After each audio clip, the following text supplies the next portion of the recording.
What's up, everybody? Welcome back to another episode of the Arnies. We're three big fans of duct tape with nothing better to do. I'm Matt Johnson, and geez, I would have gone into an anaphylactic shock if I was in Catwoman's apartment. I'm Keith Baker, and I suck at riddles. And I'm Austin Terry, and I need a sturdy pair of boots just like Batman's.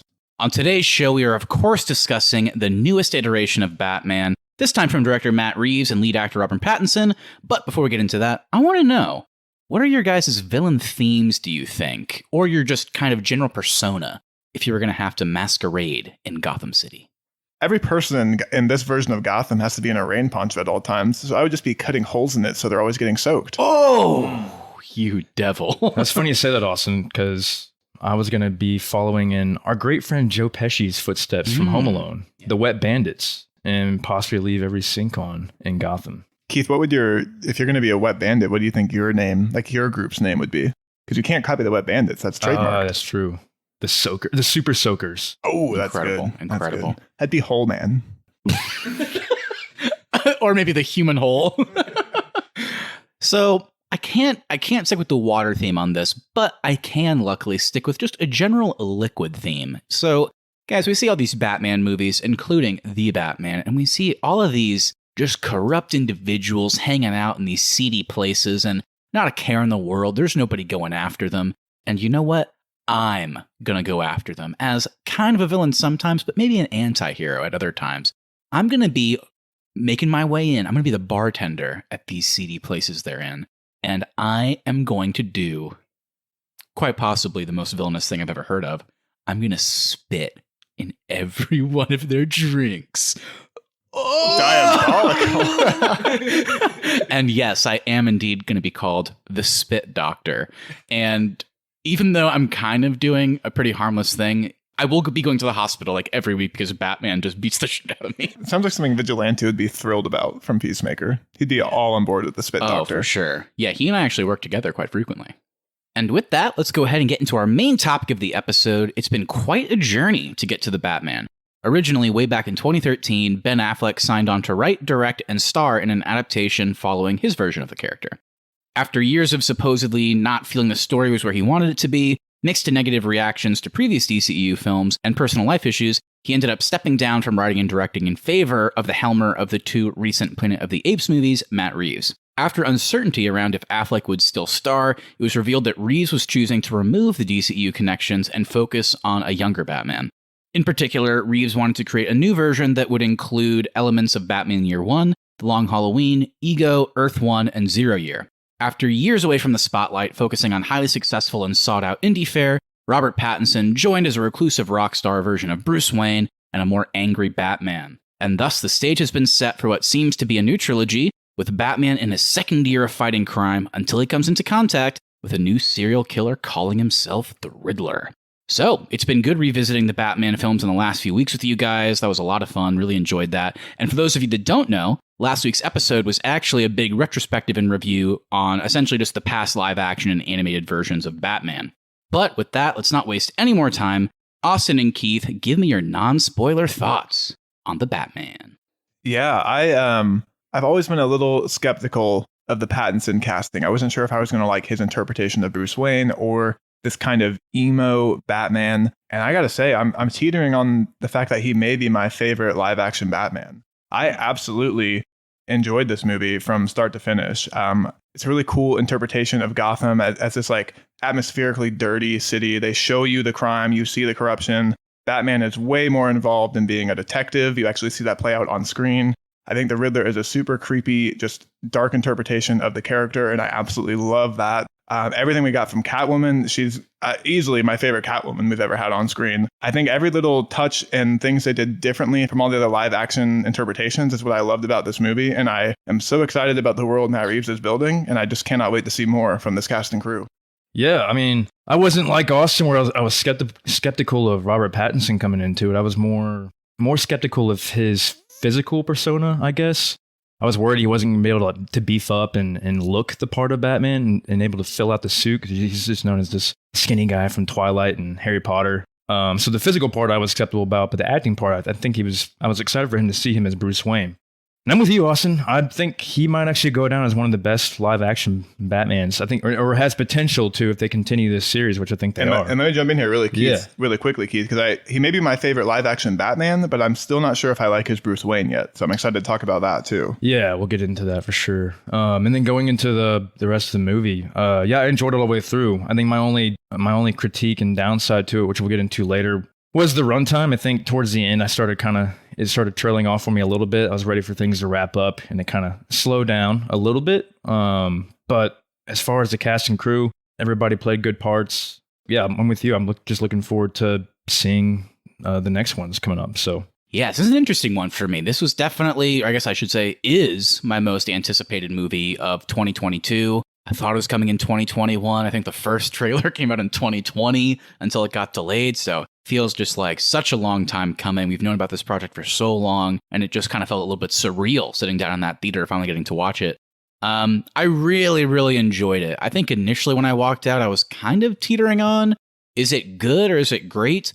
But after sleeping on it and just thinking about it some more, I definitely think it's a really, really good movie for sure. Really good. I actually would call it a great movie, but for sure, some issues I wasn't expecting it to have. But definitely by no means a perfect movie. And it doesn't have to be. I don't think, the past versions are perfect either. Robert Pattinson, I echo your guys' thought he was great. A little bit surprised on, perhaps, without spoiling anything, the lack of Bruce Wayne. Not as much of that as I thought there would be. And then kind of just to jump in where you guys said, I definitely agree with Austin that I think the best thing about this movie is the things it chose to do different from past adaptations that felt so fresh and new. And a lot of that ties into the story, the villain, and in particular, just kind of the style of Batman they're focusing on, kind of in the way he moves in action, but at the same time, he's also a detective trying to solve crime. So I really love seeing that. I think my downsides are, the obvious one is the runtime. I think it's paced relatively well, but I still just, despite not feeling like it was that long, I just don't know why it was 3 hours. I mean, there was just some very obvious things I thought they could have cut out, so that stood out to me. And then my big thing that I'm curious to get your guys' thoughts on, like Austin said, I really like the things they chose to do different, but the things that they chose that felt kind of similar to past adaptations, I thought were a bit hollow. So kind of just in general, where the movie felt like it was trying to pack an emotional punch, if you want to call it that, like several moments where we're clearly supposed to feel something, I really didn't. I just don't think they were set up too well, as opposed to like stuff in The Dark Knight with like Rachel Dawes' death and kind of the transformation into Two-Face. That stuff always really hit me. And I didn't have any moments like this in this movie, but I think after thinking about it, I really, really enjoyed this movie. Yeah, do they nail every single thing that they've done differently? Probably not. But a lot of the creative choices they made with this character and the things they chose to spend time on in the movie were all really interesting to me. I think this is a really, really comparable movie to Batman Begins, where they did a great job of setting up this Gotham, setting up this Batman. Just like Scarecrow and the League of Shadows was a great way to start out that version of Batman. I thought pairing this detective Batman with a serial killer case in the Riddler was a perfect way to introduce us to Pattinson, as he's being called in the media today.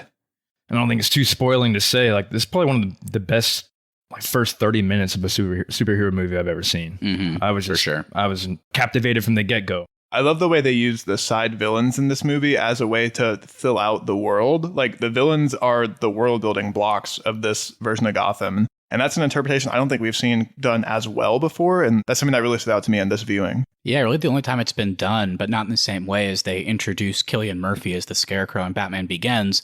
But he was like, the main villain, or you could say, Ra's al Ghul was. But then they just kind of peppered him into the two sequels. This kind of feels like the opposite, where it's like, it's not like Carmine Falcone or Penguin are the main villains, but you're right. They kind of used them to set up the criminal underworld of Gotham, which we're clearly going to see more of in the future. So yeah, really cool way to handle those villains without ever giving them, like, I think, too much screen time.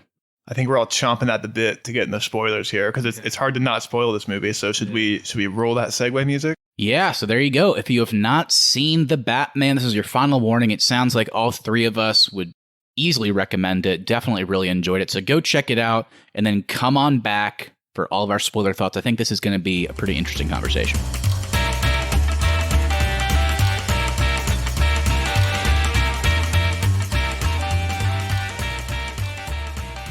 So here we are, everybody. Welcome to spoiler territory. As always, just to get us started here, Austin and Keith, hit me with that cast and crew. All right. So The Batman is, of course, directed by Matt Reeves, who you may know from Cloverfield or his Planet of the Apes franchise. It's also written by Matt Reeves and Peter Craig. Our score is composed by Michael Giacchino, who most frequently works with Pixar, and you may also know him from composing J.J. Abrams' Star Trek trilogy. And, of course, based on The Batman created by Bill Finger and Bob Kane.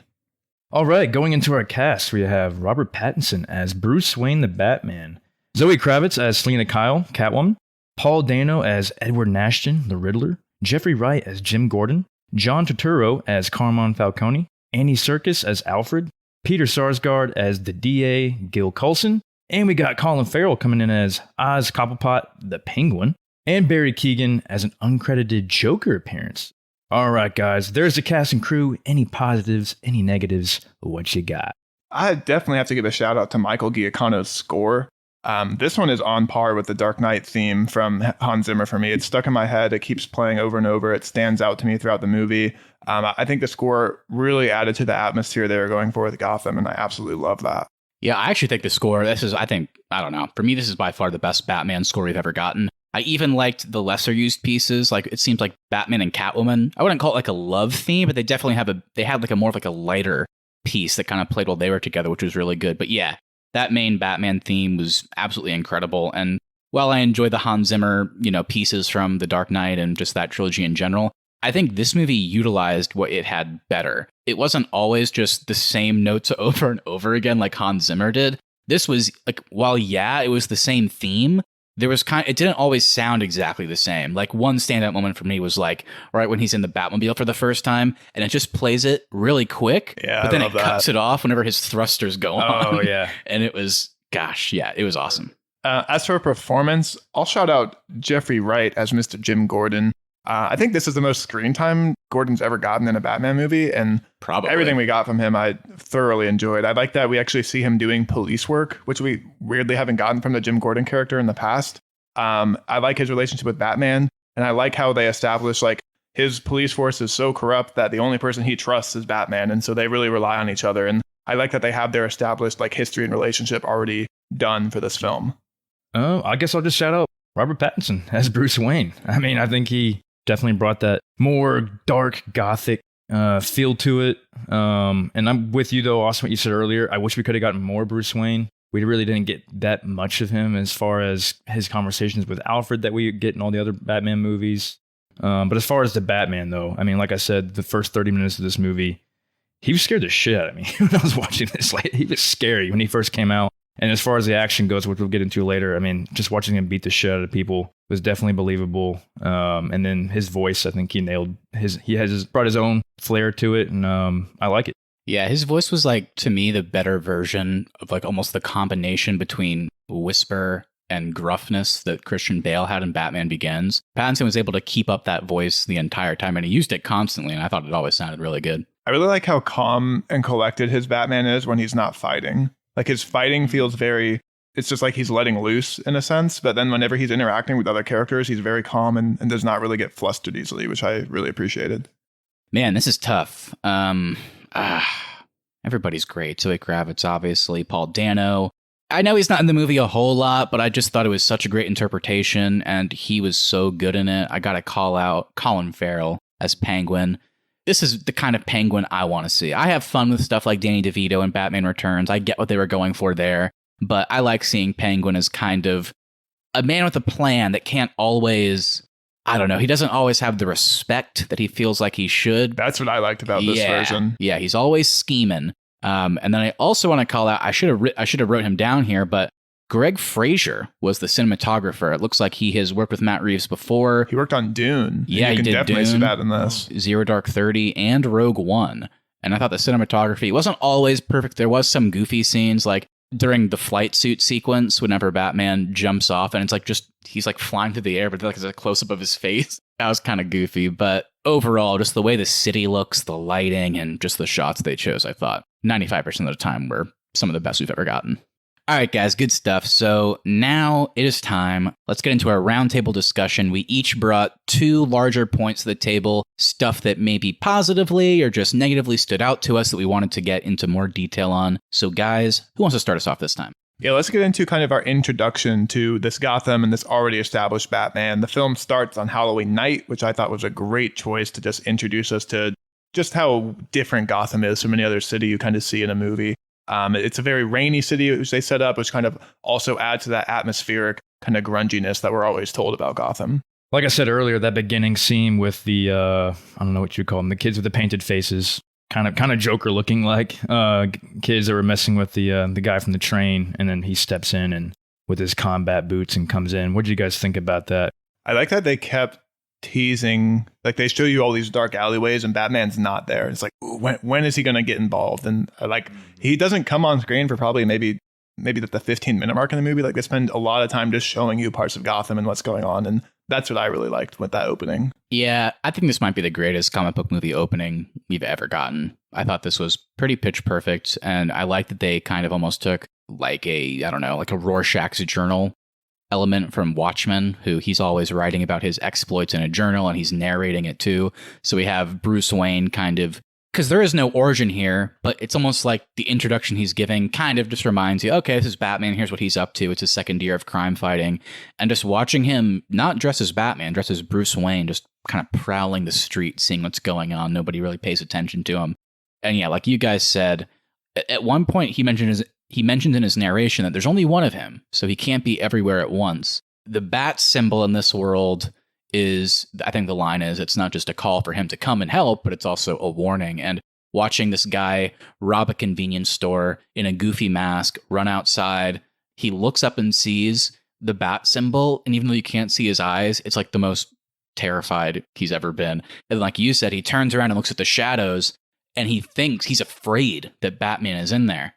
And maybe tonight he will be, but maybe next time he won't be. And so cool watching the helicopters, like you said, go over and spotlight those guys like doing graffiti on the bank and stuff. And it's like, oh, is Batman around the corner? And then, like you said, it was like third time's the charm whenever he finally does show up to help the guy that's being beat up on the subway. And just the element is like, he will go where he's needed. Like he'll go like when he's close by and when he can help. But he talks about how he feels like he's done a good enough job so far of like building up that fear. So even if he can't get to somebody that night that maybe robbed a convenience store, they're still going to like run home more afraid than they ever have been. And maybe that means, I don't know, maybe they'll stop doing that kind of thing. And that beatdown he gives from the first trailer is still just, I mean, what an introduction to the Batman. But let's get into the actual story itself, which is, of course, the detective story essentially following Batman in at times Gordon and Catwoman, tracking the Riddler's clues in order to stop him from continuing to kill Gotham's elite. So what'd you guys think of just, I don't know what you would call just the story itself in general? Were there any standout moments that just came from that aspect? Yeah, the one with, I guess his name was Mitchell, whenever Mitchell gets killed. Mm-hmm. That was pretty cool to get that from the Riddler. We don't, because, you know, Austin, your favorite Riddler, Jim Carrey, we didn't really get anything like that where he was actually, where you're actually scared of him. We didn't get anything good from Jim Carrey in that movie either. He was too busy hugging Tommy Lee Jones. So, I mean, I think they definitely did a good job of establishing that serial psycho killer vibe with this guy. Yeah, I really enjoyed the story. I think, yes, at times it's kind of a simple detective cat and mouse game, but it worked well enough for me. Again, it kind of ties into maybe the movie's just too long. So a lot of that stuff was kind of stretched out.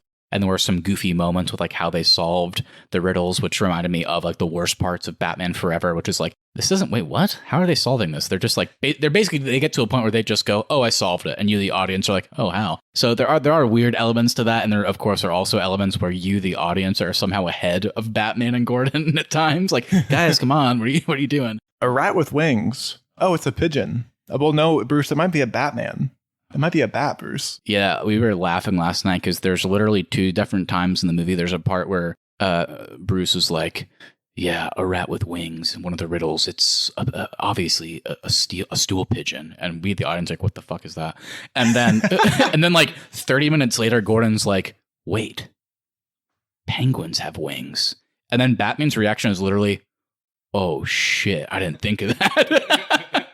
And it happens again where it's like, wait, falcons have wings. Falcone. Falcone. Oh, whoa.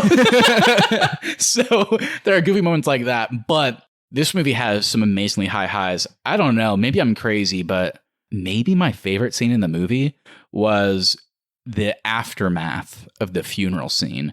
Watching Gil Colson just kind of waiting to hopefully get this bomb removed. And then I didn't expect Batman to actually come in that scene. Watching him just walk in, we're going to try and save his life. And then, of course, that's when the Riddler pops up on a phone. He has duct tape to his hand. And then it's just classic animated series, classic comic Riddler, even in like the more goofy Riddlers where it's like, okay, Batman, riddle me this. Solve 3 riddles and I'll like, and then what you want to happen will happen, basically. That's just classic Riddler. And in this case... Even his contraption felt like a design from the Arkham games. Very Saw. Yeah, it had like a Saw aspect. That's what I was thinking. And the first 2 riddles are just really fun, where it's like he throws out the riddle and Batman immediately just knows the answer, because that's Batman for you. And then the third one comes, and it's kind of a riddle, but it's not one that Batman can help him with, because the third one is just basically Coulson, with 30 seconds to go, has to expose the rat that is basically, you know, feeding information and kind of funneling the story and all that good stuff.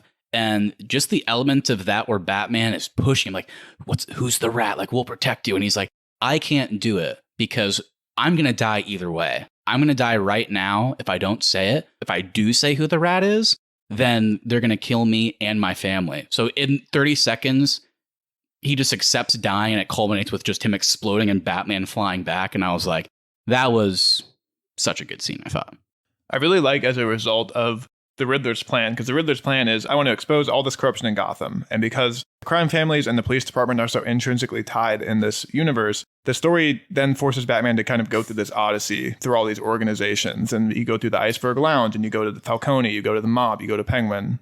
We have all these side villains in addition to our main villain being the Riddler, but they don't just feel like, hey, the Penguin's here, isn't that really cool for all you Batman fans? They feel very important to the story, and makes the world and the crime universe feel so much more lived in than we've gotten in the past movies.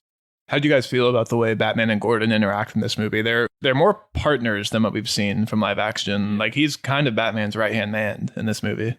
Yeah, I like that they could have easily, in a 3-hour movie with all this corruption going on, they could have planted doubt, like at moments like Batman doesn't trust Gordon, but that never happens. And there's even a moment where like Batman's like, Riddler's targeting all the people involved in the Maroney case. And then Gordon's like scared. He's like, I worked that case. And he's like, well, he's not targeting you. And he's like, why? He's like, because you're not corrupt. So like, there's never a moment where they doubt each other, which was really cool. And vice versa, like you said, Gordon never really, I mean, at times I think Gordon's kind of, I don't know, maybe surprised, like near the end, he's surprised about like the brutality, like of that beatdown that Batman gives. But again, I mean, there's never any fallout from it, at least in this first movie. So they kind of, you know, let each other do their thing.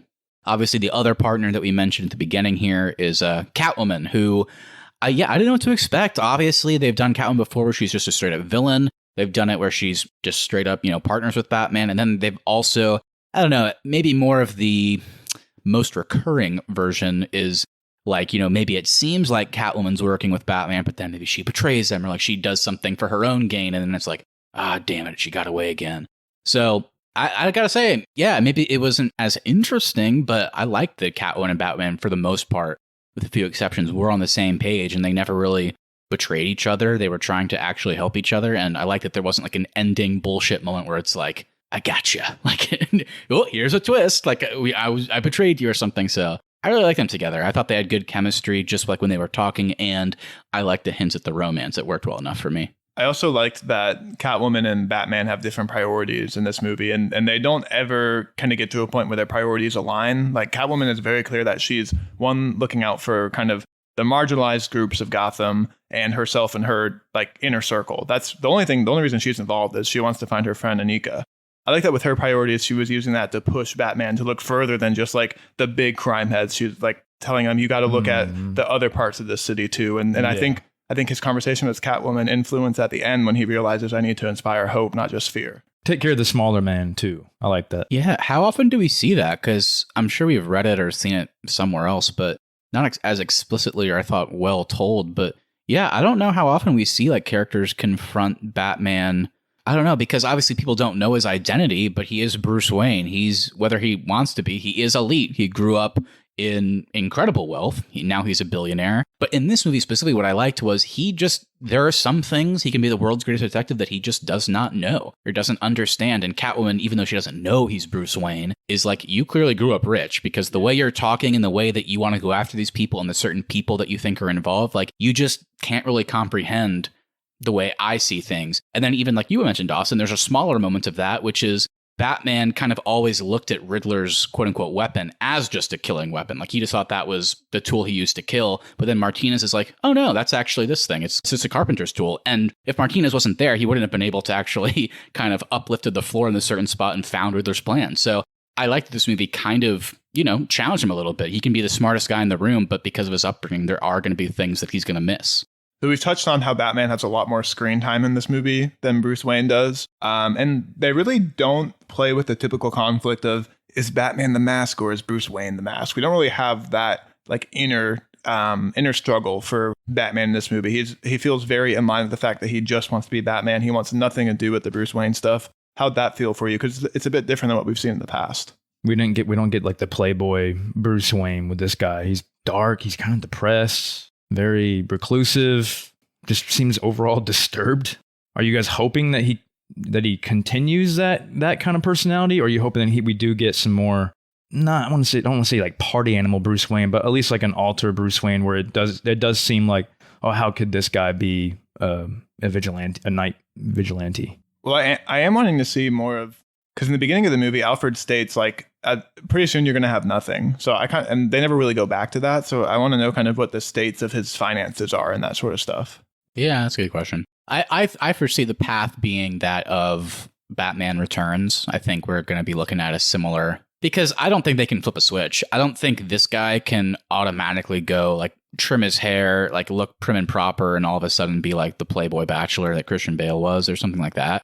So I think it's going to be more of a socially awkward, sometimes inept billionaire that kind of works. And maybe he plays into that a little bit because I think he can. But I bring up Batman Returns specifically because we talked about how he liked that Bruce Wayne was actually kind of making use of his status and going around and talking to people like Max Schreck and trying to make deals, or in that case, shut down a project that he knows will be detrimental to Gotham. So now that he's switched from vengeance to hope, I think in his Bruce Wayne persona, he's going to go around and, by night, he does what he can to stop crime to make things better. But by day, I think he's going to be trying to use his vast wealth to improve things where he can. I think as Bruce Wayne, he's going to work a lot closely with this mayor, too, because we had that closing scene at the end where Batman saves the mayor. That's what I was going to say, Austin. Yeah, I like that scene at the funeral where she's talking to him and says, we need to continue this conversation, but I think you can do more for this city. Yeah, you're not doing enough. Mm-hmm. I really like that. Yeah.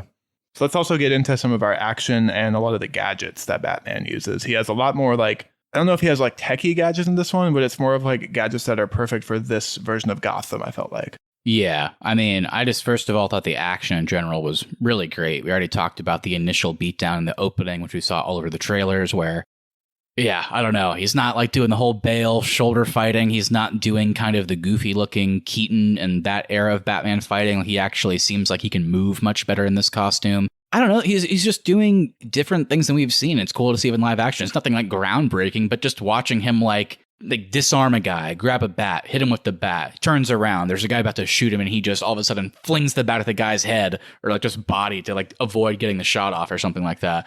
There was just way more cool looking martial arts, I felt in this movie than we've ever gotten. So the action always looked cool. One thing we didn't get was Batman's stealth. I don't have a great stealth scene I can point to. This Batman just likes to walk into a room and start fighting.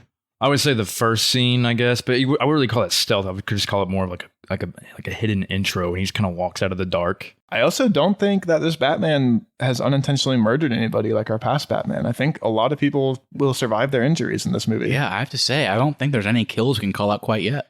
I mean, going back to the action, the punches, though, like I told you guys, they felt good. Oh my gosh. Yeah. You could just feel the weight behind each one of them, where maybe someone definitely could have died from the amount of times. He punched one guy at least 20 times in the head. And then tying in with the gadgets. So yeah, I agree with you. There's nothing crazy cool. I mean, even the Batmobile, for Christ's sakes, is just a cool looking Charger that he souped up somehow. But I just love the simplistic and how it looked and just the effectiveness of this version's grapple gun, which he basically puts his hand up in the direction he wants, and then the gun just kind of flips out and forms on his wrist, and then he can immediately shoot it off. And then, I don't know, maybe it was almost a weird add-on to the grapple gun, but this ties into nobody dying, because the second we got to the arena sequence, I was like, oh, here's the moment. Here's where we call him out for killing people on accident. But every single person, he would kick people off the rafters. But then it's he somehow set it up to whenever they fell, they would get grabbed by a grapple. They clip themselves in. whenever they were setting up there, they you're right. they were buckling into the rafters. Which Oh, I was so like, he just knew that because he could see it. I was like, why are they doing that? But then it was like, okay, well, he's not killing anybody. They're hanging there. Okay, yeah, I missed that. I thought he was somehow grappling them and then catching them later. He tased the shit out of somebody too, like right in the neck. Oh yeah, that guy might be dead.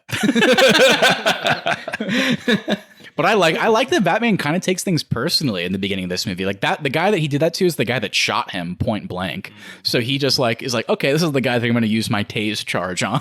All of the tase charge on. Yeah, the guy that hit me with a shotgun blast at close range in the arena. That's the guy that I'm going to put this weird adrenaline stuff into. I'm going to pummel him.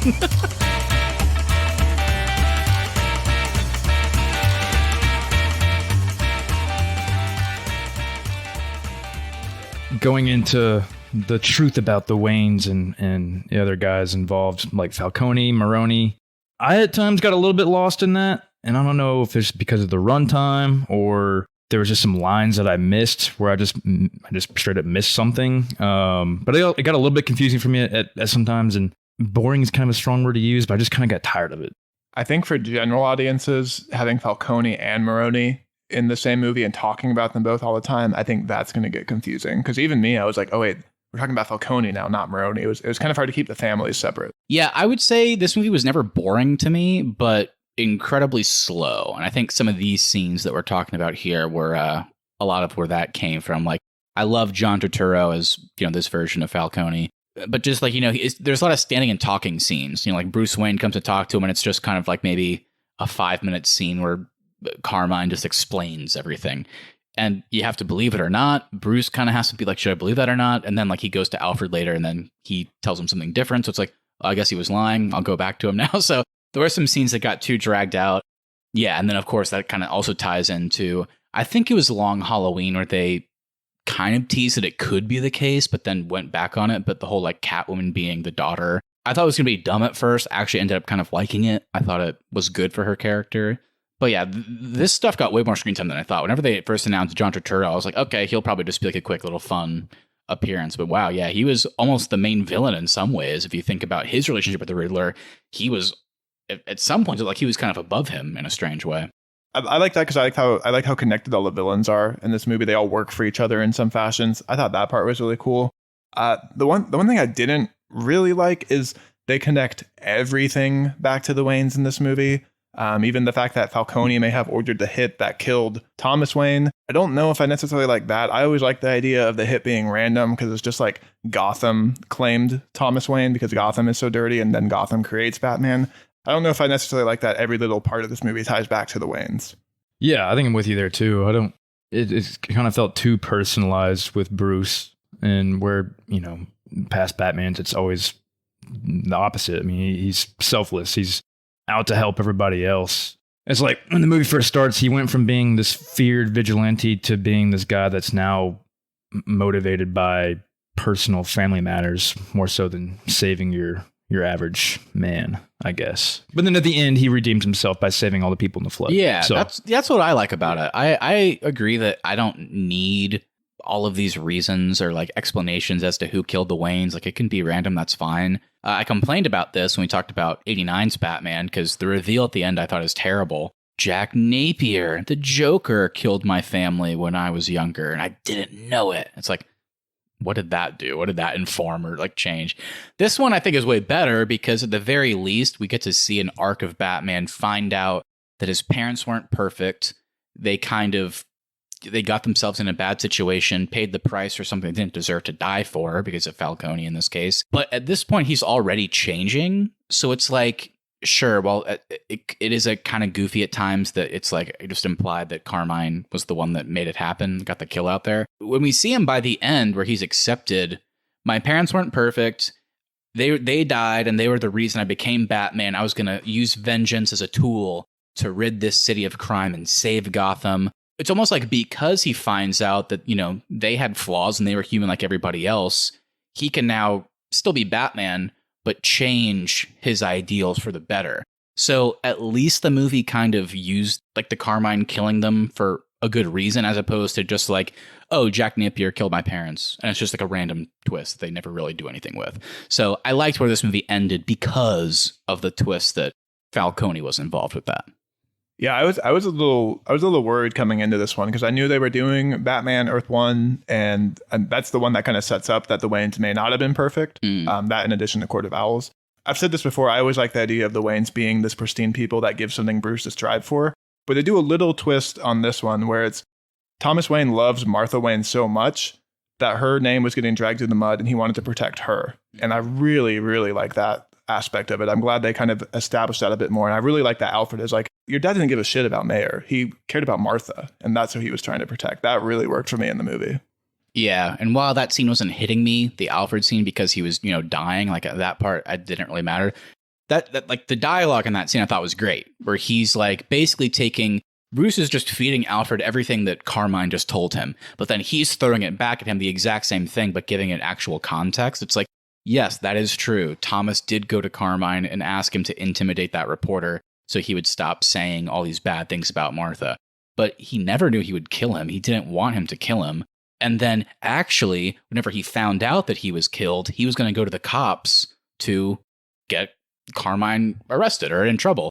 And because he did that, that's the night they died. That's what I like. So because you still have the Waynes aren't perfect, but they still did strive to do the right thing at the end of the day. That worked for me quite a bit. Yeah, and I also like the other Earth One connection where Martha is from the Arkham family, who are the other big kind of long-running family in Gotham, and that she had been dealing with some type of, whether it be mental illness or whatever it was, and she had been institutionalized a few times. And obviously I like that because like in the Batman Earth 1 comic, it's never explicitly stated, oh, Martha and the Arkham family had history of mental illness. Maybe that explains why some of the things Bruce is doing, because this is not logical, this is not healthy. And this movie never says, oh, he inherited something. It's never like as explicit as that, but I like that can be kind of in the back of your head as kind of an interesting reason for his mental state and kind of more helps you understand that character.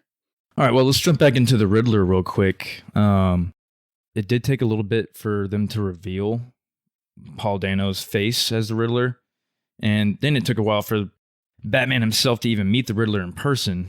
So what do you guys think about that? Do you like that the Riddler was kind of in the background this whole time, or would you rather have had them fight and meet up in more in the middle of the movie? I do wish though that there was a way for Batman and the Riddler to meet in person sooner in the movie and have more on-set interactions. Yeah, honestly, there were some things here and there that bothered me about the movie. That wasn't one of them. I was surprised by it for sure. I was shocked when we were 2 hours plus into the movie, and that's where we're getting the scene of Riddler just sitting in the cafe getting taken up by the police. But I think it worked well enough for me. I liked his interactions, like the creepy element of just like him in a screen within a screen, basically, like whether he's on a phone or on a TV or on the news or leaking information. I thought that stuff was pretty cool. That being said, it would have been cool because after he's revealed as the Riddler, in a weird way, the performance didn't get worse. I just thought the character got worse. Like I thought he was always like really menacing and scary and interesting to watch with the mask on. And then after that in the jail, it's just, oh, okay, yeah, the Riddler didn't know as much as he let on. His motivation was interesting. I thought that he was an orphan and he was part of like this, rundown orphanage that wasn't getting funding, which is why he was taking out the elite, including Thomas Wayne, because they like proposed this renewal project and then didn't follow through with that promise that would have helped them. So that's why he's kind of bitter and angry. So I thought that was cool. But yeah, for whatever reason, it's like the Riddler's final plan was just to flood the city. And I thought that was interesting, but it surprisingly didn't really take up too much time or go anywhere, really. So yeah, I didn't particularly find the ending of his plan in the third act that great. So that was the standout to me. I thought Paul Dano was still good in the movie, but just, yeah, some of the kind of intricacies of the character got a little meh by the end. I think it would have been interesting. This might have been too similar to Dark Knight, but I think it would have been interesting if the diner scene had happened earlier in the movie and then him and Batman were talking in Arkham more, like as the plan, like maybe he had to go talk to the Riddler a lot more often, or just a way for them to just interact more, I think would have been a nice touch to the movie. As for the flooding the city thing, I'm really excited by that because I think in the next movie, there's going to be a lot more of the No Man's Land story in Batman 2 or whatever it's going to be. And for those that don't know, No Man's Land is a comic arc where Gotham is rocked by an earthquake. It basically goes into like a post-apocalyptic mode where the different factions of the city are taken over by different crime factions, and Batman has to kind of regulate each different part of the city. And I'm excited to see how that's done in the movie. Yeah, apparently the original cut of the movie had another scene with Joker, which was kind of like what you said, Austin, just was not the Riddler, was the Joker.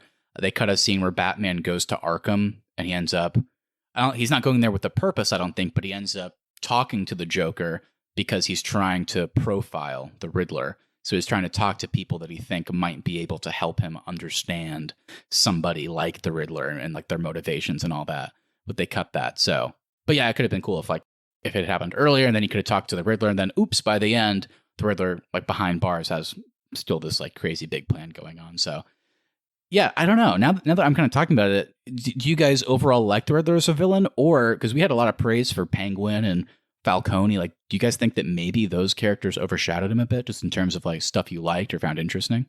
I think Falcone overshadowed Paul Dano a little bit, but I think that's just because Falcone has more screen time. Paul Dano is just kind of in the movie as like recordings of stuff that he's done. My favorite thing about Paul Dano's performance is he'll be talking really softly and then just start screaming. And it could have been goofy, but for me, it really worked. I mean, and then going back to the Penguin, well, Colin Farrell's portrayal was Penguin-like. I mean, he's a goofy guy, but he is like, I guess you can say the procurement of other villains. Like I feel like Penguin's gonna in future portrayals. I think the Penguin is gonna recruit even more evil people than Falcone or the Riddler. I think they're really setting up Penguin to play a huge role in the sequel movies. Yeah. Yeah. A team up isn't out of the realm of possibility. They've already set up Riddler and Joker now, so maybe Penguin hires both of them. So now maybe like in Batman 3, like the final threat is like taking down all these villains or something. I don't know. We're talking a lot about setup here. Were you surprised how much they set up for a future trilogy? That's true. Well, like you just mentioned it with the flooding. I mean, how are they going to repair Gotham? Like, what's it going to look like? Is it going to look like Houston after Hurricane Harvey? Is it going to be like just completely destroyed and all that, or they're going to jump in with it already being repaired and things are back to kind of normal? Yeah, there's a lot more they could do with the Riddler, actually. One of my favorite scenes, and it's just one of my favorite things about the Riddler, is he thinks he's the smartest guy in the room, but he might be one step ahead of Batman, like, for the majority of his plan, but then when it comes to, like, game time, when it comes to getting to the end zone, he's always one step behind, and they did it such a good job in this movie, because that scene where Batman is in, like, I think it's, like, Riddler's apartment, or just, like, his den, basically, and he looks over and sees his big wall showing off Bruce Wayne. I know the real you. And he's like, holy shit. And he tells Gordon, this is maybe the end of Batman, because he thinks that Riddler figured it out. And then he goes there and Riddler keeps talking about Bruce Wayne. And then there's like a switch in the conversation where, no, Riddler's plan didn't really matter about Bruce Wayne being Batman. It was more he was mad at Bruce Wayne for being the orphan that got it all. He doesn't actually know that Bruce Wayne is Batman. And watching Robert Pattinson's eyes kind of when he goes, he doesn't know. It's like, oh, thank God. Oh, my God. The way you that scared me, Riddler. The way that scene keeps going is interesting because maybe, I don't know, maybe Riddler will find that out in the future, so they could keep playing with that element too. All right, so to kind of start wrapping up here and get into the very end, one thing that I also really liked about this was that Batman, more so than I think we see often, does have a very established arc in this. It's not like one of those things where you look at both the Keaton movies or the Nolan trilogy, and like you see where he starts in one movie and then look where he is 2 movies later. This one very clearly is like he is all about vengeance. He is all consumed by it. He doesn't want to be Bruce Wayne. He doesn't care about the money. He just wants to be Batman because he thinks somehow that's the only way to make a difference. But I like that by the end, he realizes, I think, like you said, after talking to Riddler, who's somebody that took his ideals the wrong way and became a serial killer. I think he knows that I can perhaps be something more. I can be hope. I can do good things. I can inspire people. And just watching the scene where like people are dying in the arena and he like jumps out, takes off his awesome bat symbol that's like a batarang also, which was cool, and like sacrifice himself. He survives, but then sees people trapped and he saves them. And at first they don't trust him, but then he's like pushes through, and the kid that he had a connection with before kind of comes out, and then everybody else trusts him. And just watching Batman in the daylight is always cool. Watching him like carry somebody over. The shot with the flare was awesome too. That was awesome. That was really cool. Watching him put like an injured person on a stretcher, and then watching her like actually like not want to leave his arms, like grab him, and then he actually kind of consoles her and nods like it's okay. It's really cool. Like I think we actually saw a really cool arc for Batman, that it would have been nice to get a final scene to kind of hit that home for Bruce Wayne, that maybe he's going to use his resources for better. But at the very least, Batman is going to continue to stop crime and try and save Gotham. But it's like he's going to stop crime, but then when it comes like the citizens of Gotham, he's going to maybe try and be something more, something better, inspire that hope, which I really liked. Yeah, as we're talking too, I'm wondering if maybe Batman and Bruce aren't going to be as separated as they've kind of been in the past, where like Bruce operates in the day and Batman operates in the night.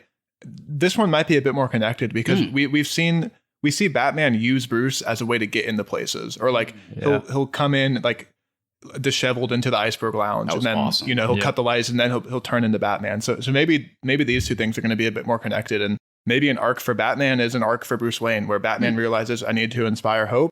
So he's going to start doing more stuff in the daylight as Bruce Wayne, but maybe this one won't be as detached as what we've seen in the past. Yeah, I love that element of it, that he was able to just pick one or the other, whichever one was more convenient to the situation to get the information. That's a great way to put it. I love that he uses Bruce as a tool almost. Yeah, a tool. Yeah. All right, guys. So, I mean, we're going to talk about the final scene in a second here, but before we get to that, just any final thoughts or last things to bring up? Let's talk real quick about the final action sequence in the stadium whenever Riddler's followers are coming in and breaking glass and all that jazz. And Batman swoops in and is rolling around and punching everybody in the face. What'd you guys think about that?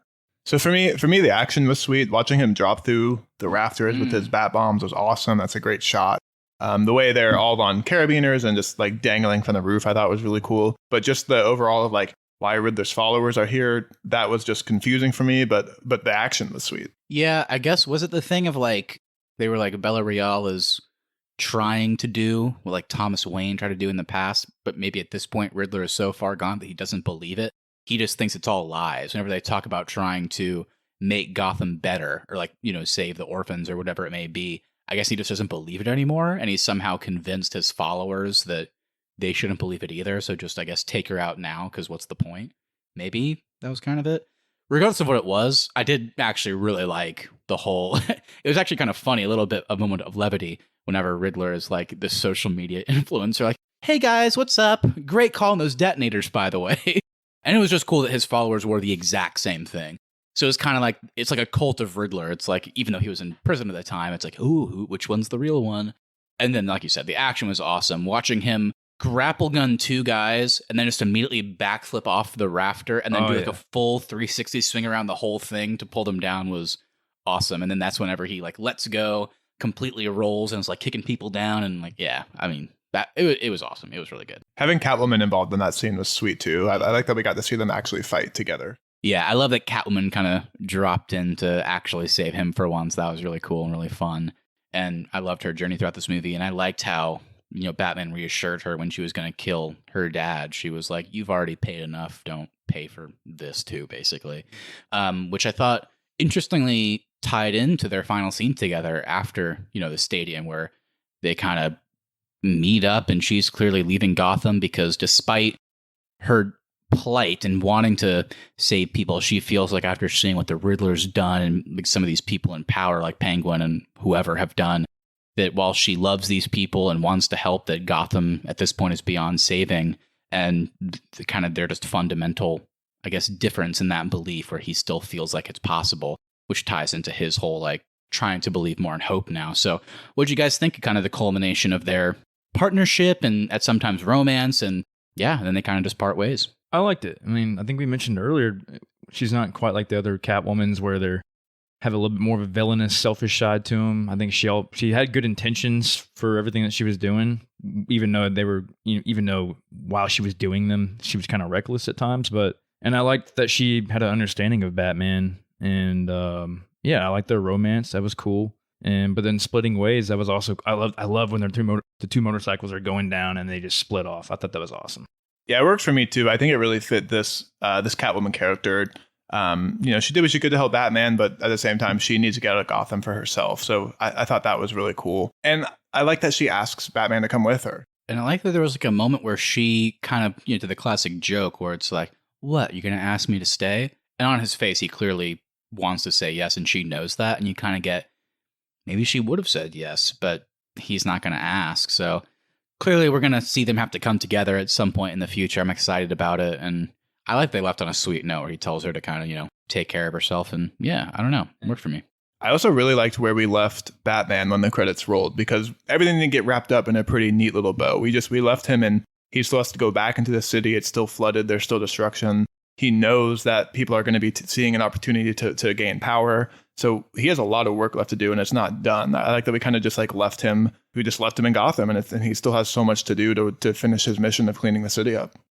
That's something. I love the Nolan movies, but didn't kind of always feel like Batman Begins happened and then almost immediately Dark Knight happens. And then at the end of that, he gets injured and he's not Batman for 8 years. And then that happens and it's done. It was almost like his Batman was just like a precision airstrike. He just fixed Gotham very easily, kind of. Obviously, he had to sacrifice, but it wasn't that hard in the grand scheme of things. Clearly, when the next movie starts, like he's going to have been out every night. So I think we're going to get a lot more interesting stories. I hope too, with the city being flooded and everything, I hope we get kind of everyday Batman. Not everything's a giant conspiracy. We talked about it with Spider-Man. Hey, with Andrew Garfield specifically, we really loved getting that everyday Spidey stuff where he has a cold, but he's still out as Spider-Man. I hope we can get some of that too from the future Pattinson movies. All right. I mean, I guess, here we are at the very end. We talked about the final shot, which I also loved, but I just didn't think this would happen. I didn't think there was going to be a Joker tease, or I didn't really expect like another villain tease, to be honest. But yeah, Riddler's in prison. He sees that his plan is completely gone wrong. I guess the flooding worked, but I think he gets the idea that Batman is going to turn it on its head. So he kind of is like, I lost this one. And then he, sits down and his next door neighbor in Arkham starts chatting him up. And also, look, it's cheesy. I loved that Joker's the one that said, riddle me this. And watching Riddler get the riddle right and how excited he is cool, but also really creepy. And then the close-up of Joker's face, you can't really see it, but clearly he has like the kind of curly hair and like shaved on the sides. And I don't know, his face looked ripped open to me. So not only are they setting up Joker, but I think they're setting up specifically like somehow a Riddler and Joker team up. Maybe that's not the next movie. Maybe they give us another villain in the next one, and then that villain goes to Arkham, and then the third movie is like Joker breaks out with them in tow. I don't know, but what do you guys think? I mean, it's the Joker. So, I mean, what do you want to talk about here with this big scene? I'm really curious if this is a fully formed Joker that Batman's already put away and they have a history. Is it a criminal who is going to become Joker but hasn't become that full Joker that we know yet? I kind of hope, since this Batman is younger, that this Joker's a little older than him. So I just have a lot of like things I'm hoping to get from this character. And more so, I want to know where he is kind of in his current timeline of the Joker.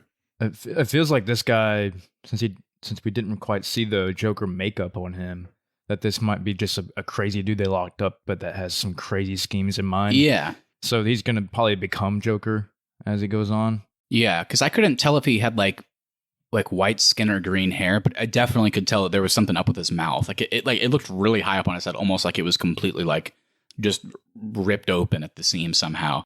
I'm kind of with you, and Austin, it kind of gave me Telltale vibes. Maybe he's just like an inmate. Maybe he's just somebody at a mental hospital that isn't wanting to, be this villainous person, but he has these tendencies that would need to make him institutionalized. But he sees somebody like the Riddler, and maybe for better or worse, maybe he's trying to manipulate him. Maybe in a weird way, he is trying to be friends with him. But regardless of what it is, it's going to lead somewhere bad where he will eventually become, I think, the Joker that we kind of expect to see. So I think we will get a journey from him, which I'm hoping for. Kind of hope it's movie 3. I kind of do too. Because I feel like once you introduce him, it becomes more Joker-centric. So I'd like another like full-on Robert Pattinson Batman story first, I think. All right, guys. Well, there you go. I think that was one of my more favorite conversations we've had about a new movie. It's been a while, so that was great.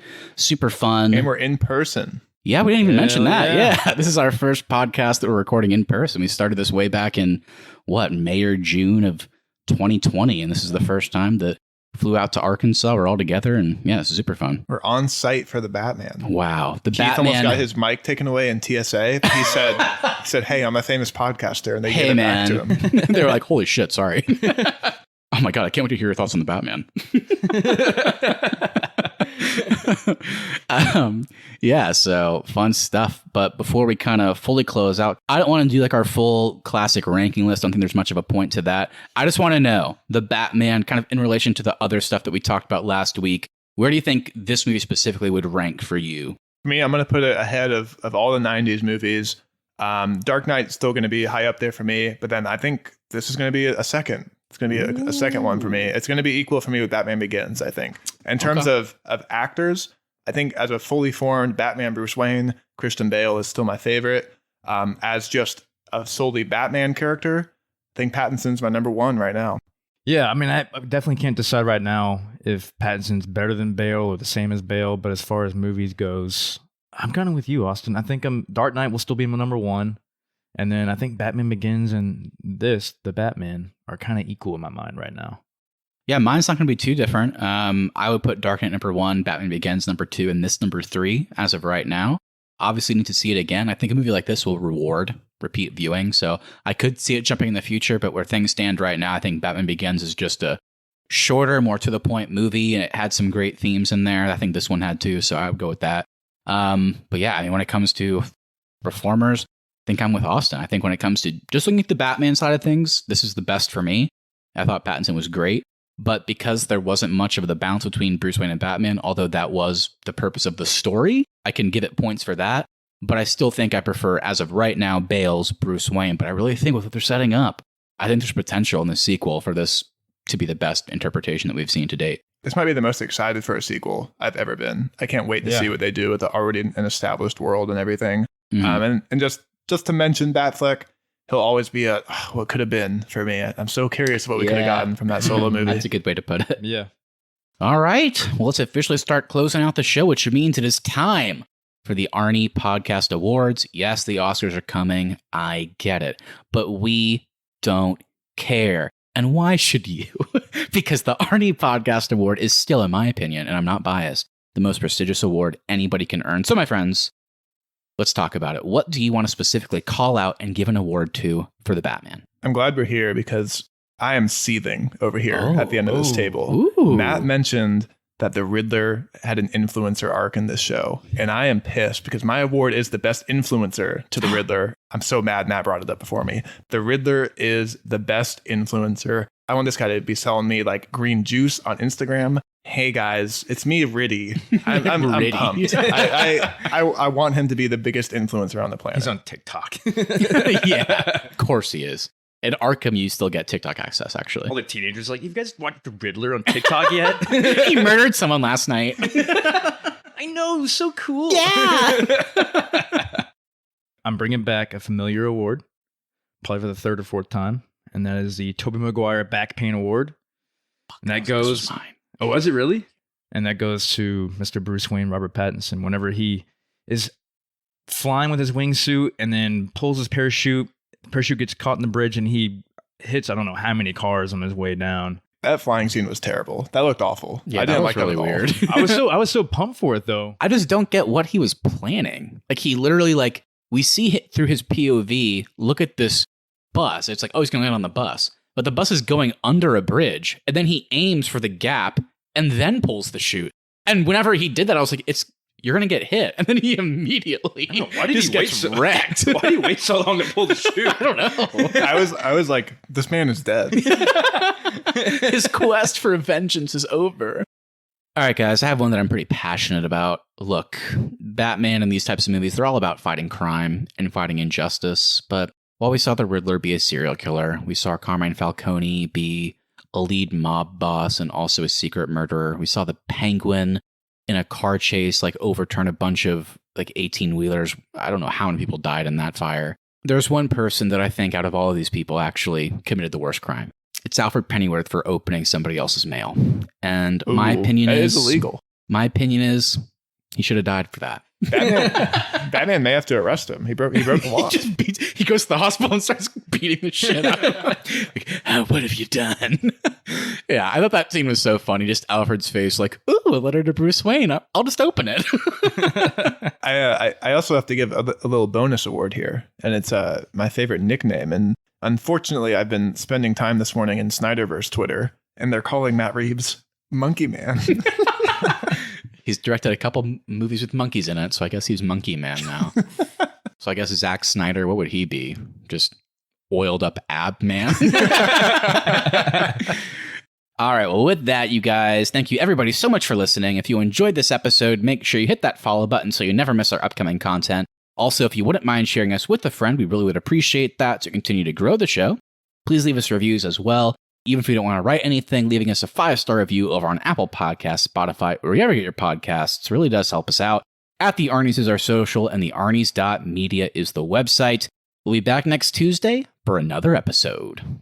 And if you want to hear our thoughts on any of our past live-action Batman, be sure to go check out our Batman at the Box Office episode from last week. We talked about Keaton, we talked about Bale, we talked about Batfleck, we talked about Val Kilmer, we talked about Clooney, and we've had a lot of TV on this podcast lately. So if you want to hear our thoughts on Hawkeye, Ozark Season 4 Part 1, The Book of Boba Fett, and Peacemaker, all those episodes are on your podcast feed right now. So just be sure to scroll back up and check those out.